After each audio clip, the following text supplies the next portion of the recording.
Well, Neil, it's my last week of vacation. Don't you feel sorry for me? Very. I'm so sorry to hear that, Claire. It's why I'm wearing the hoodie. I'm just going to stay in the hoodie. As long as I'm in the hoodie, I am on vacation. Perfect. Okay. So listen, my friend, it is 38 days until election day. Early voting is starting all over the place, and we're still looking at a very close election here. The site 270 to win projects 226 electoral college votes that are solidly or lean Democratic, 219 that are solidly or lean Republican, but there are 93 votes hanging out there. And of course, those are the swing states everyone is watching so closely: Nevada, Arizona, Wisconsin, Michigan, Pennsylvania, Georgia, and North Carolina. I do, however, want to point out that this group of swing states has expanded since Kamala Harris entered the race. Five of them, Nevada, Arizona, Michigan, North Carolina, and Georgia, were not even on a Biden map. So, is that a reason to feel hopeful, Neil? Yeah, that seems better than the alternative, right? But I think then it's like, okay, well, this is the new context. So thank you, Biden, for your service. But now the race is between these two, and why is it still tight when one of the people that's an option tier is a insane autocratic dictator wannabe? Yeah, we do have to think that there is a problem there. I also continue to think that this race is very difficult to poll accurately. Yeah. I think we're dealing with so many unknowns, so many things that have never happened before. What do you think are the aspects of the polling that are probably variables here, Neil? Well, this is definitely what I'm telling myself anytime I see Nate Silver drop a new tweet because his polling data is like just bleak. Yeah, I think this is something we've been talking about for several election cycles now, that like polling just isn't catching up with like technological changes and certainly like voting, demographic changes that are hard to capture. I just wonder what all those swing districts, which is what it's going to come down to, if polling is more reliable there than elsewhere, than nationally. I don't know, but I think that the sort of way in which polling has become an unreliable predictor in elections only serves someone like Trump and the chaos making of like the illegitimacy of elections. So it seems to me it's not just like a problem of us not really knowing how this election is going to shake out, or shape up, as much in addition to it also being like additional fodder for Trump to use to just sort of point to like the illegitimacy of American elections, and it's all really concerning. Yeah, it is concerning. I would say one of the things that I'm kind of hopeful about, and by the way, viewers, I am doing a phone-a-thon for Kamala Harris in Georgia. I'm an Elizabeth Warren volunteer and have been since 2015, full disclosure. And Elizabeth Warren seems to be turning her troops over to Kamala Harris. Very interesting. One of the things that happens in that canvassing operation is you're not just trying to get out the vote, you're actually trying to get hard data for the poll's internal Hmm. numbers. And so I would really be interested in seeing the Harris campaign's internal data, because that's going to be a much harder number than these polls that are being run by news organizations. So, all right, but we don't have access to that. To shift back to the bigger picture, Neil, we talked about split ticket voting last week in Florida, which is now in the lean Republican column, not bright red on the map. And I'm going to link to that map, viewers. But since Trump is now up 3 to 5 points in Arizona, that's his good news for the week. Democrat Ruben Gallego, on the other hand, is leading MAGA Republican Carrie Lake by 6 points. So it looks like we've got some ticket splitting that might be happening in Arizona too. Of course, I think the GOP might want to stop running a conspiracy theorist statewide for statewide office in Arizona. But should we also be looking at Harris's softer numbers with Latinos in Arizona? Yes, but just before we talk about that, I want to say this is a wild place for voters to be splitting their tickets, right? I mean, Mhm.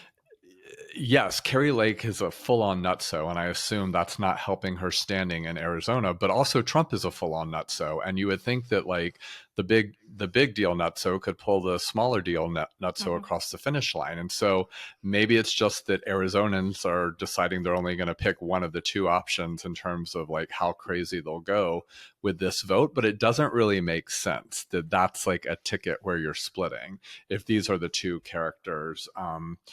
That are options for you. I do think, this points to a conversation that Latinx scholars and political scientists and sociologists have had for a decade plus, which is that, invoking the Latino demographic or the Latino community is really a sort of useless umbrella term that doesn't help us understand what is actually an incredibly diverse, complex, and nuanced community that sees all sorts of differences and divergences within it. And so, it would be helpful to think about the ways in which the particular demographics of Arizona might look very different than how they look in Texas or California or Florida when it comes to this broad demographic that we paint with a pretty big brush of, as Latino. Yeah.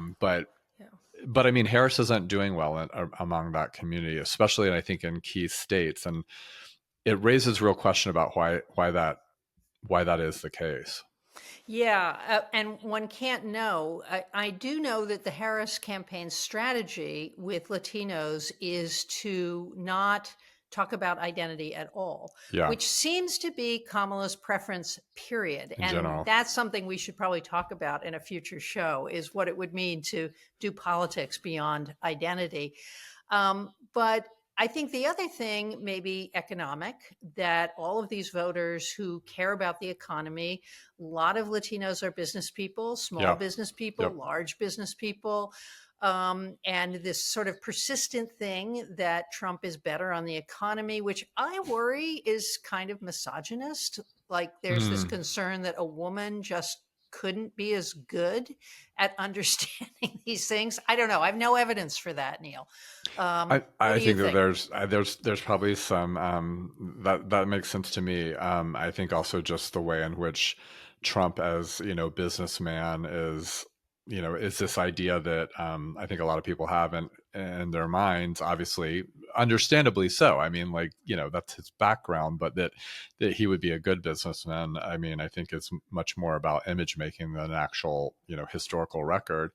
I also would throw into that the politics of the border, which I think play very differently in these different states and among these different sub communities, again, of the broad Latino demographic, and sort of the ways that I think Trump's team has been good about hammering her as the border czar who failed. Mhm. And again, I don't think there's a lot of evidence for that, but it's certainly been a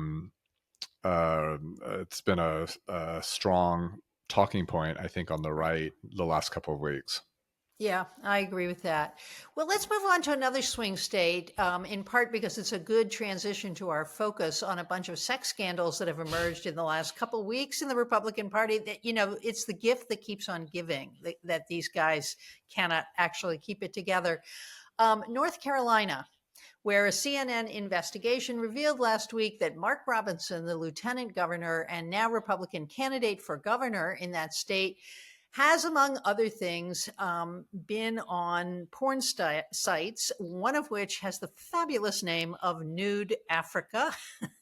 Whoa. um, and that he has declared himself, among other things, a quote, black Nazi, and that he is in favor of a return to slavery. And viewers, if you read the article that I'm going to link to, he actually has a lot to say about why he favors a return to enslavement.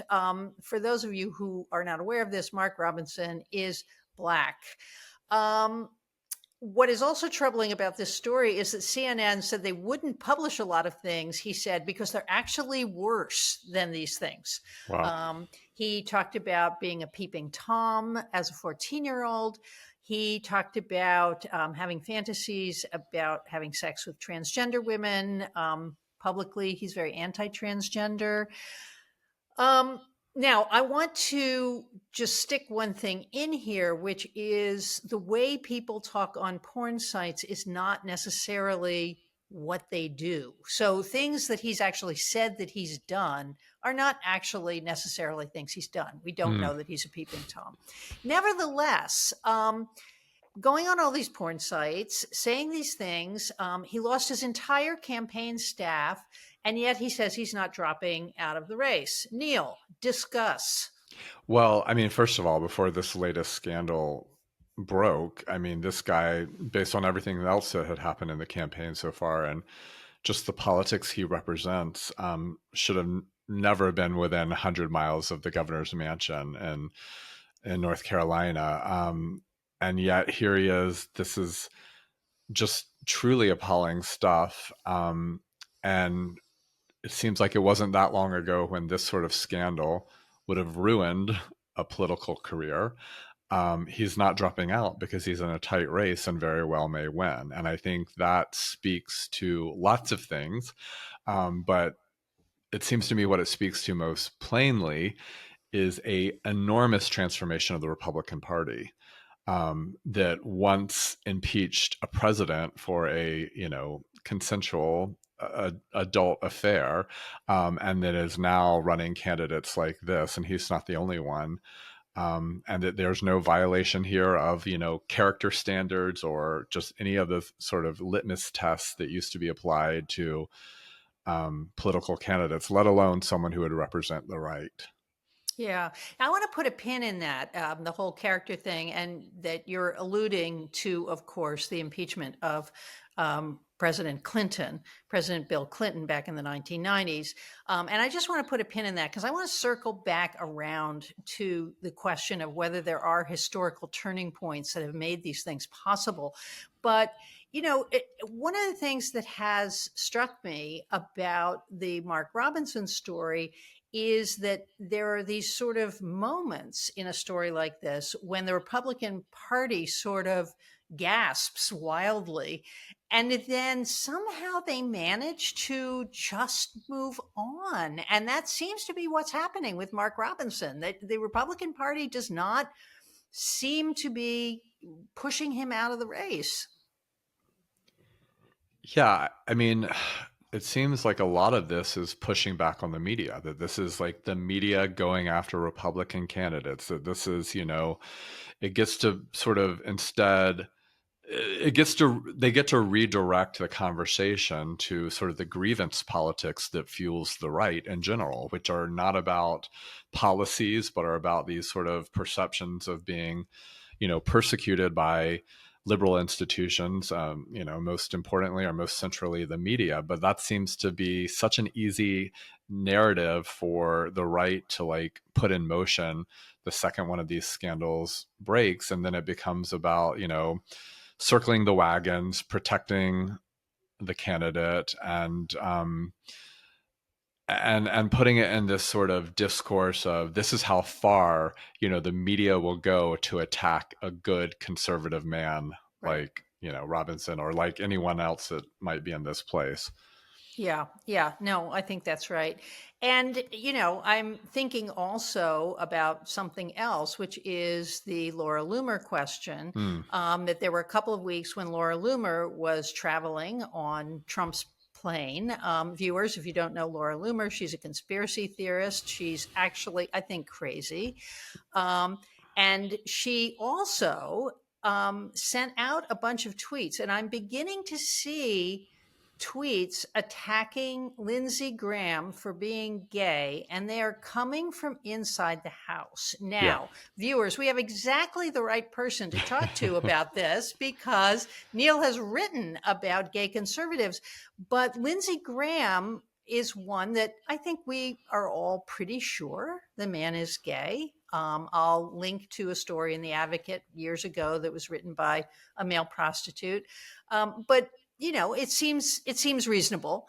Yet nobody has been allowed to talk about it. Even Trump, when he was annoyed with Lindsey Graham when he was running in 2015, did not say the man is gay. So, what rules are being broken here? Well, first of all, I'll say that the number one question I got the last couple of years when I was writing this book from friends and just people I was telling I was doing this project was, "Are you going to write about Lindsey Graham?" So I think that speaks to sort of how well this is maybe known isn't the right word here, but like believed to be true. And Lindsey Graham is not in my book because he is not. We don't know him to be. For sure, a homosexual. I think there's lots of And we don't reasons like being sued. and that and so when he dies many years from now and or when he comes out of the closet or is forced out of the closet, then I will have more things to say about that. But in terms of the rules being broken, I mean, what do you mean by that? Do you mean the rules about Loomer or about Graham, or which rules are we applying Well, the talking rules about? about gay politicians. I mean, one of the things I remember from your book, for example, is that there was a guy who worked in the Reagan administration who would spend his evenings in leather bars. Any number of people saw him, and then he would, go home, hang the leathers in the closet, and go to work in the White House. And there was a general knowledge that he was gay, but that there was kind of a rule on Capitol Hill Yeah. that there were boundaries. Yeah, for sure. And I think, there were a lot of those characters in my book. And for a good portion of the period I'm covering, there is really this sort of don't ask, don't tell, or don't speak about this, in general culture. And that was one that was like bipartisan, because to live in a time when a lot of people were still closeted or to be outed was to pay a huge professional price, whether you're a Democrat, a Republican, or a Democrat. There was sort of this code of silence around this. I think as obviously public attitudes have changed and sort of public acceptance and visibility of this has changed, and also as like attitudes about homosexuality have become so partisanly tracked, the opportunity to out people has been one that I think a lot on the left have taken for figures on the right. And it's just sort of Mhm.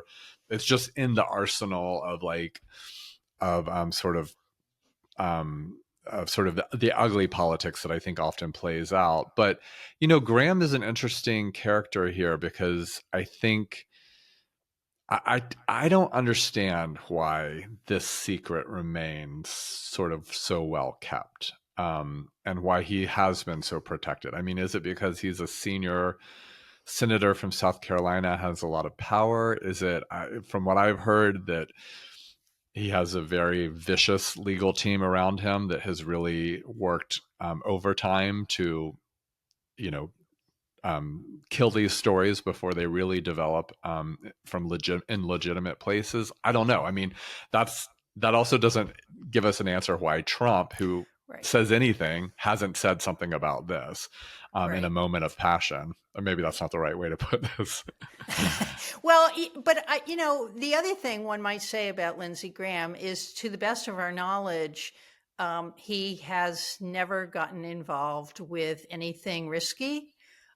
He's, I mean, you might call escorts risky, but they're really not. I mean, they're professionals, they're sexual professionals, that he may, in fact, be very, very careful. And that because he's never perhaps done anything, or at least nothing that's been uncovered, that is against the law, or that is unseemly, or that is exploitative of someone, that there is a kind of handshake on that he is to be left alone.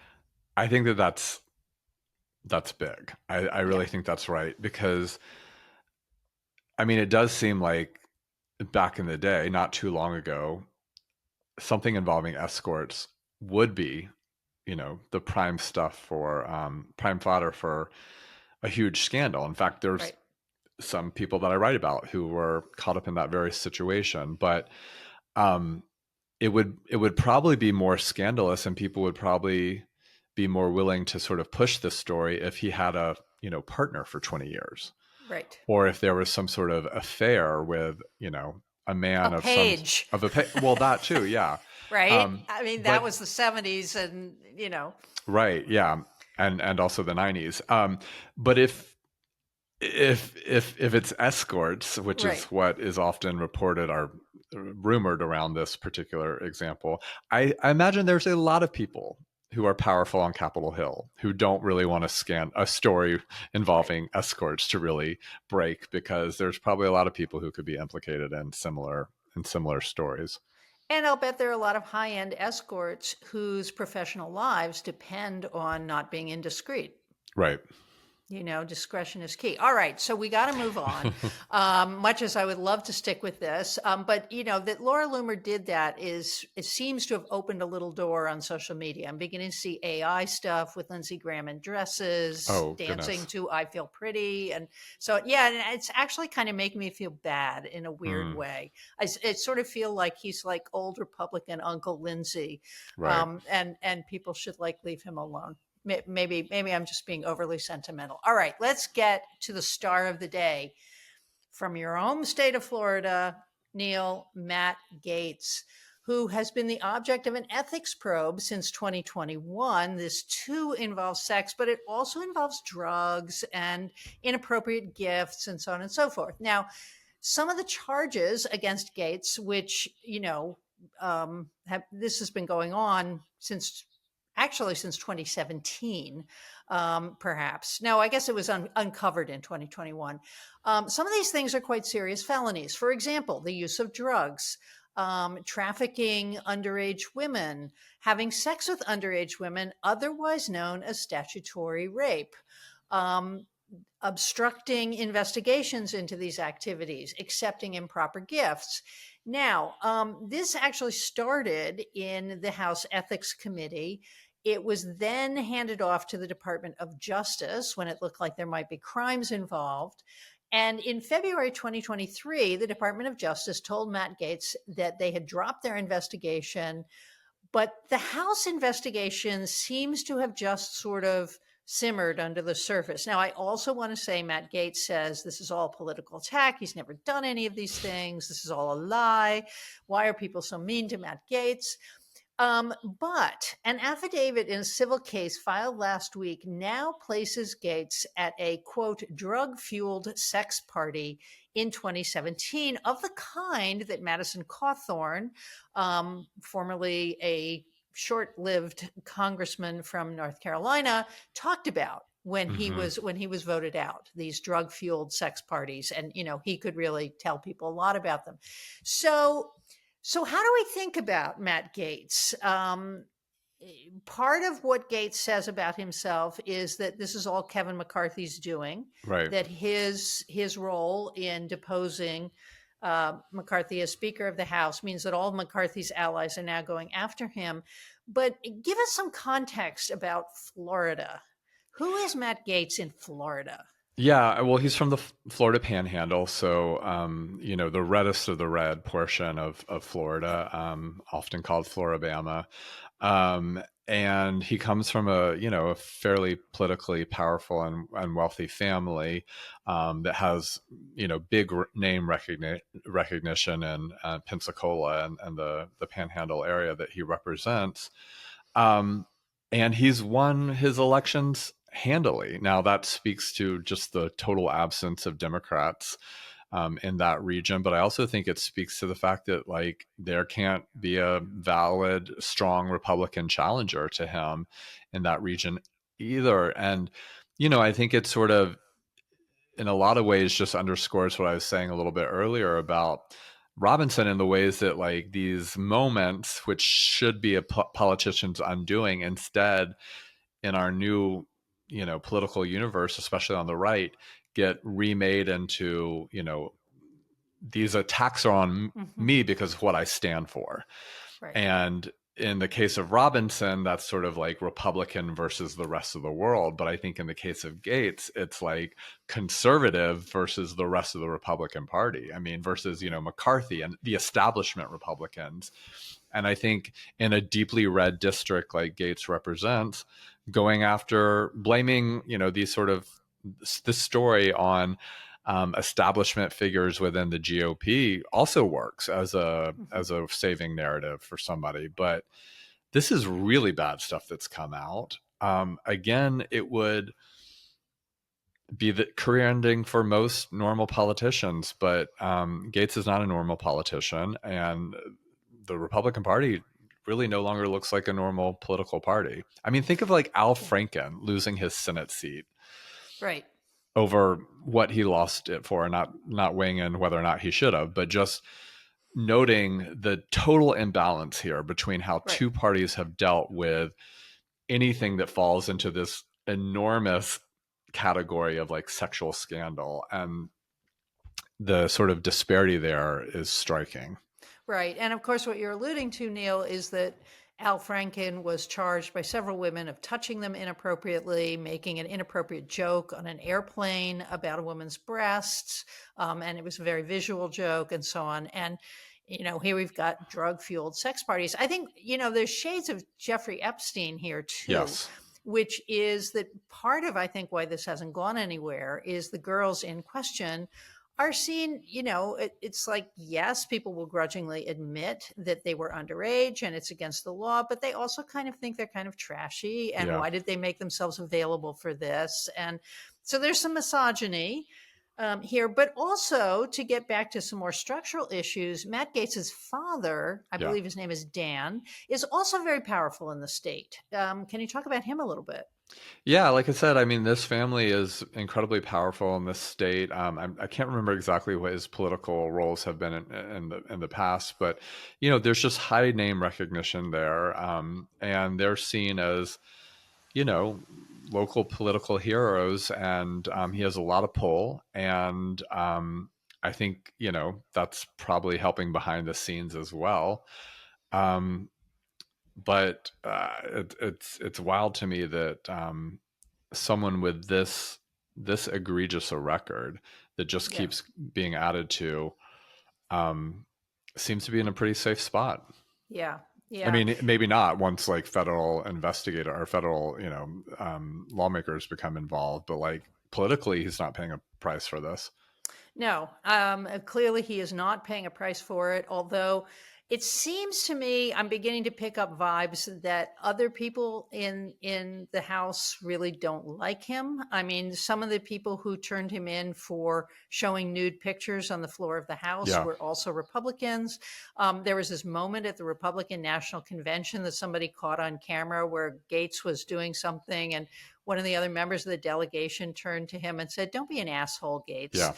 It's like, that's not how you speak to somebody you like. But let me ask you another question, because this is right in your wheelhouse, Neil. Why does a political party that is turbocharged with Christian voters tolerate this? Why can't they find better people? Well, Say I real think Christians. yeah. Why can't they find better people is a good question. I think it's part of just the way they've delegitimized um, government service for decades.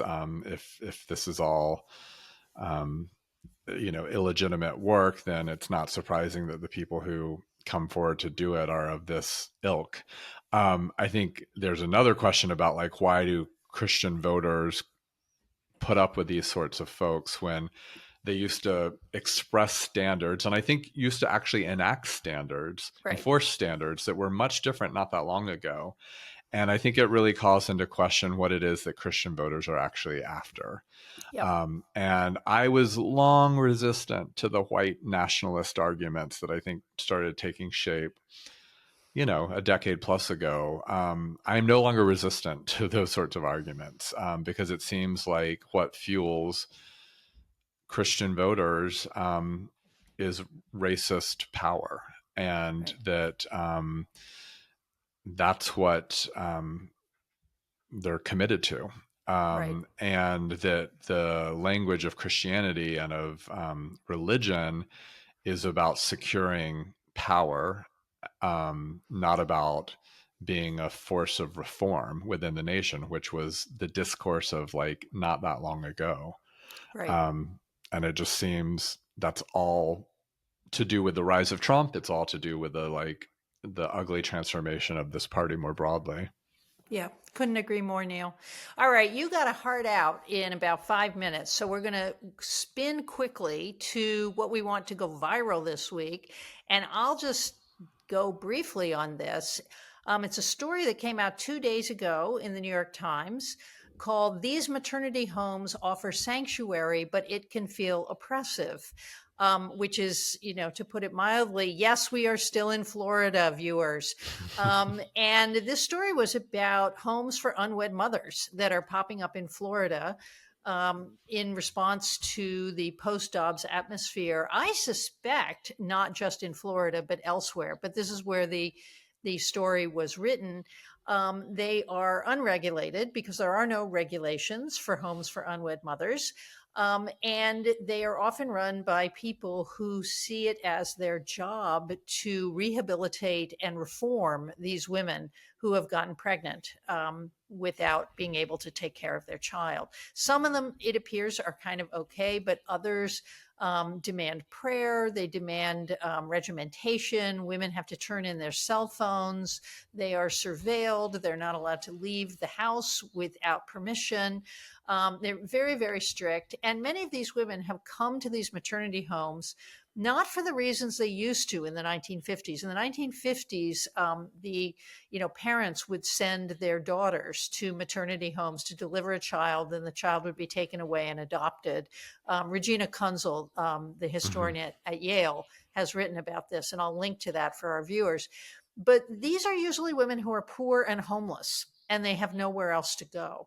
And so what's happening is they're taken into these places and cared for, but if they break any of the rules, then they're kicked out. And sometimes the owners of the homes will call the police to have them arrested.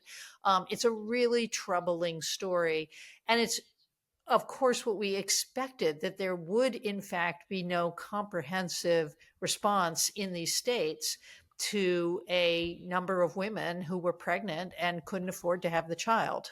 There's no social safety net, there's no housing, there's no childcare, there's no nothing, and they are relying on a network of Christian operatives to set up these homes, much like crisis pregnancy centers. That's what they reminded me of.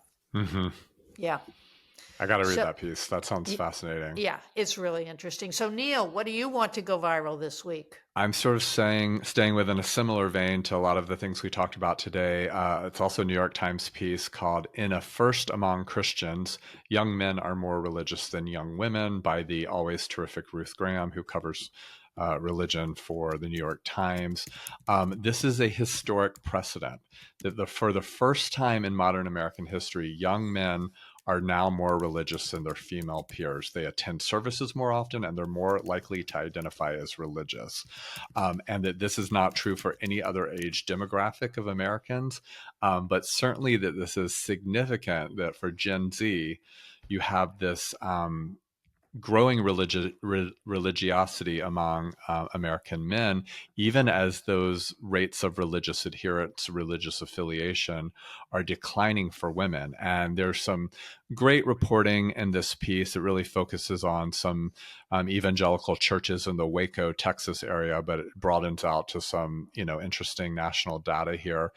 So lots of things worth reading this piece for, and certainly for meeting a lot of the characters in here and talking about the ways in which politics obviously is shaping so much of this.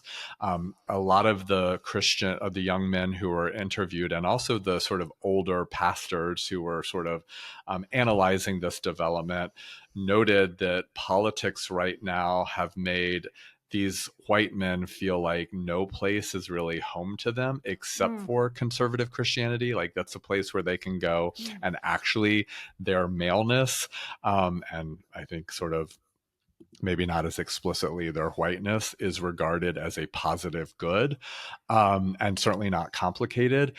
It ties into obviously these I think this increasing religious affiliation for this age group.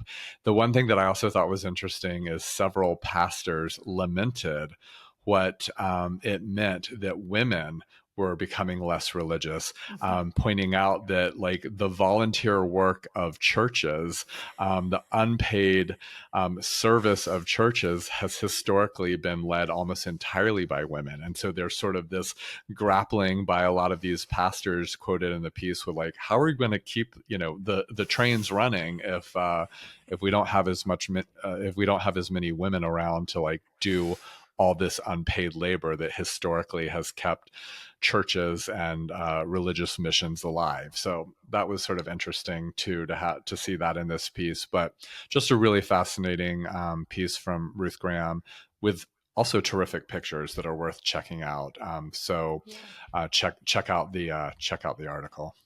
Yeah, I have this vision of like all these young white boys coming out of church and looking around and saying, "Where's lunch?" Right. And And who am I supposed Neil, to date? that's right. Well, that made me think we should actually devote a whole episode to this once we get past the election, because I love that article. I thought it was really interesting. And I also thought, all right, young women are going to college, young men are going to church. That's right. And what does that mean? So, Neil, I'm going to let you go. Thank you so much for this week. I am so looking forward to seeing you next week. Can't wait.